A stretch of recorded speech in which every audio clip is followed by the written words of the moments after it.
In 1997, we signed a Balanced Budget Act, and for the only time in your lifetime, we had 4 consecutive balanced budgets and paid off $405 billion in debt.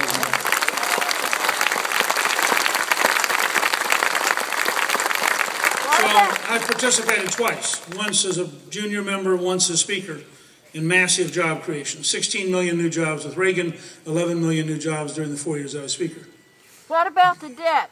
Well, the debt began to come down, and I want to go back to balance the federal budget, and then to create a surplus.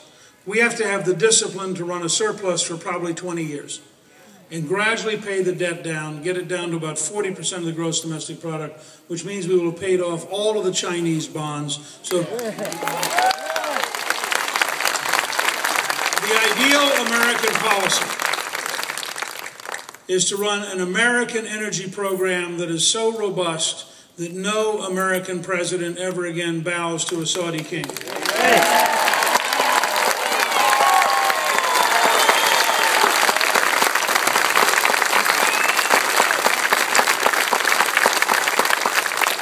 That policy generates additional revenue for the government, because we're now producing oil and gas on federal lands. We're now getting royalties as opposed to paying the money to Venezuela, Saudi Arabia, Iran, Iraq. That policy makes us independent and safe in a dangerous world, and it creates American jobs. In that setting, we're starting to move back towards the balanced budget. If we control spending, if we reform the government, if we enforce the 10th Amendment and return power back home, we can, in fact, balance the federal budget. I helped do it before. I think we can do it again, but it takes your help and your involvement.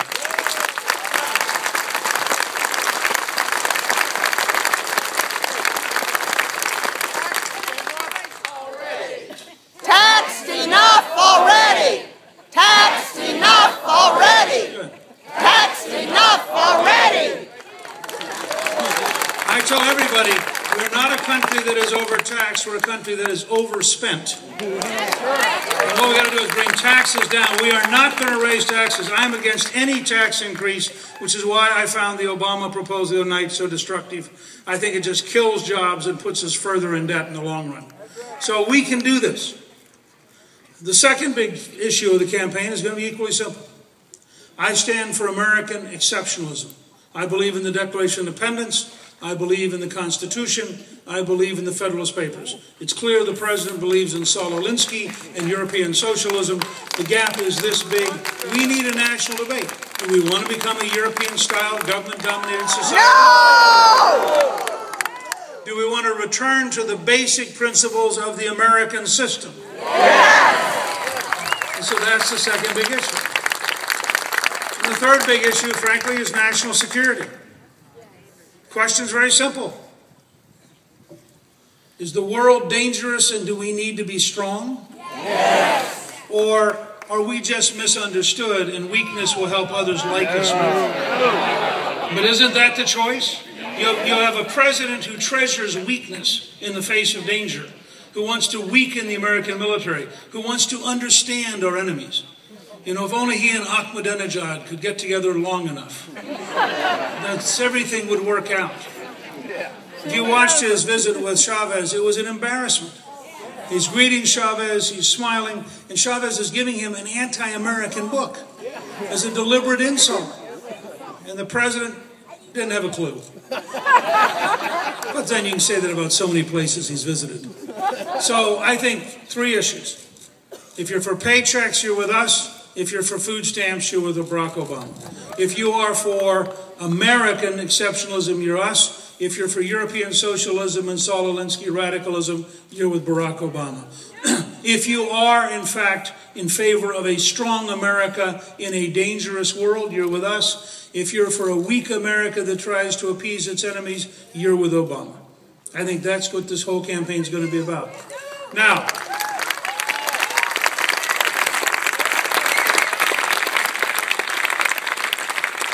I want to make just 3 last points. 1, while I am running for the Republican nomination,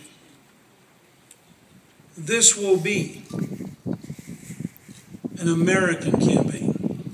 We want every American of every background. If you agree that you want paychecks, not food stamps, we want you to be with us. If you agree that you want American exceptionalism to define our country, we want you to be with us. If you agree that we need to be strong in a dangerous world, we want you to be with us. So we want to reach out to every neighborhood of every background, to every person and say, whatever party you used to belong to, whatever ideology you used to have, if you agree with us on these three core principles, we want you to join us this fall to decisively shift the power structure of Washington, D.C., to get to a new, better future where we unleash the American people to rebuild the country that we love.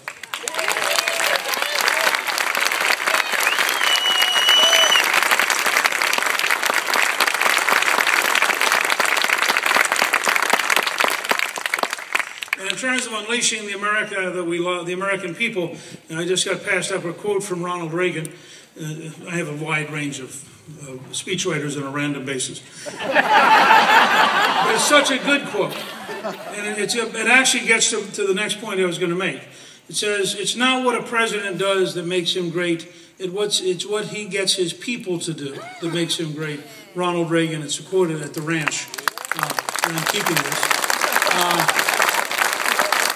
Because I'm talking about unleashing the American people. I'm not telling you I'm going to do it. I'm saying we are going to unleash the American people so that together we do it. Which gets me to the next to last point. I don't come here to ask you to be for me. I don't ask any audience to be for me.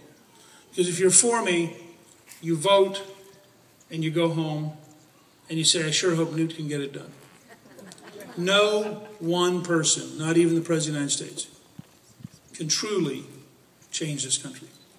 I came here today to ask you to be with me, side by side, reminding the Congress, reminding the governor, the state legislature, the city council, the county commission, the school board.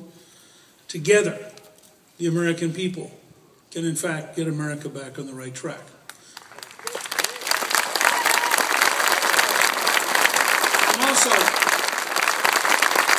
I'm also asking you to be with me because on a change of this scale, we're going to make mistakes. And we need to build some social media where you can let us know. You can say, that's not quite working. Or you can say, the world has changed. You need a new strategy. Or you can say, here's a better idea. 537 elected federal officials ain't all that smart.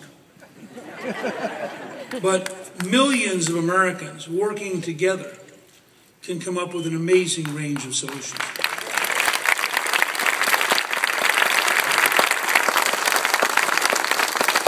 Finally, I'm asking you to be with me because if we implement the 10th Amendment and we shrink government of Washington, we have to grow citizenship back home. So if you want me to take power away from the bureaucrats, which I am happy to do, the power is going to go somewhere. And therefore, the citizens have to take it is literally power to the people in the old-fashioned sense. Now, we the people are about to get power back, which means we the people have to be pretty big citizens. Smaller government, bigger citizens. Pretty straightforward. We're with you, Newt. Lastly, because I believe this is the most important election in our lifetime, I believe more is at stake this fall. I think the disaster of a re-elected Barack Obama would be so enormous. I want you to know that if with your help we win, and if with your help I come back to Tampa as the Republican nominee, I will challenge the president to 7 3-hour debates in the Lincoln-Douglas tradition.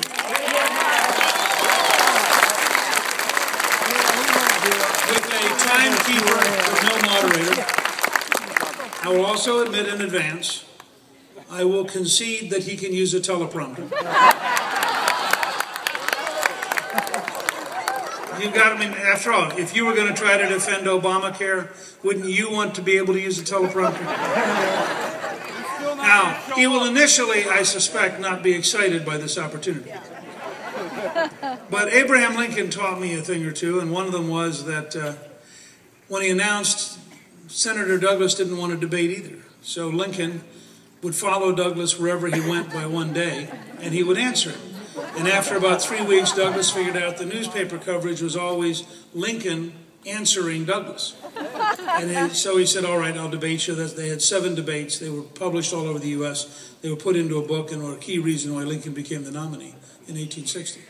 So in Tampa, in my acceptance speech, if with your help I get the nomination,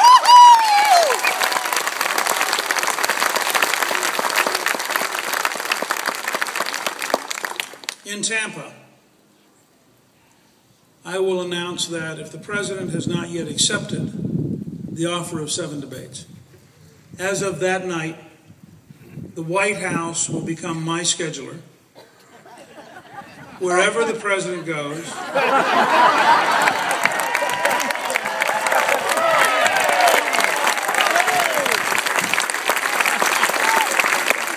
I will follow him by 4 hours. And in the age of 24-hour cable news, YouTube, talk radio, etc., we'll see how many weeks he wants to watch me rebut each speech within the news cycle. And I promise you that my rebuttals will be without a teleprompter, just based on the facts. Thank you. Good luck and God bless you. Campaign for Tuesday.